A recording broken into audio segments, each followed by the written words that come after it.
Good morning, everyone, and welcome to today's Phi Chi news segment. Today, we will be talking about Apple's expansion into podcasts, the Fed's actions to loosen bank rules, as well as the ongoing investigation on 5 companies that sell baby formula. Apple recently announced that it is implementing major upgrades into its Apple Podcasts app. For example, users will now be able to do things like use picture-in-picture mode, as well as download videos for offline viewing. And what this means for Apple is that it will be brought closer to its competitors like Spotify and YouTube, which have continuously leaned into video podcasting. The Federal Reserve plans on loosening U.S. bank rules because they are attempting to incentivize banks to increase mortgage lending. In recent years, banks have lost their dominance in the mortgage market. In 2008, they took up about 60% of this market, and in 2023, they only took up about 35%.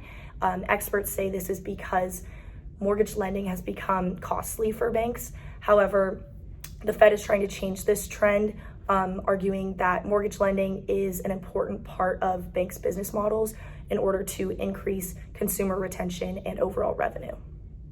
French prosecutors are currently investigating 5 companies that sell baby food. There have already been recalls in about 60 countries due to the possible contamination of cerulide, which is a heat-stable toxin that can cause nausea, vomiting, and diarrhea when ingested.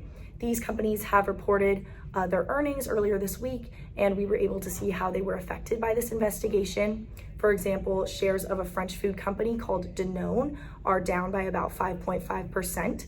Because 21% of this company's revenue is from baby formula, this investigation has taken a relatively large toll on this company. However, other companies like Nestle, where baby formula only takes up about 5% of the company's total revenue, have been less affected, although all of these companies still risk potential financial fallout and reputational damage. Thank you all for tuning in. Have a great Tuesday.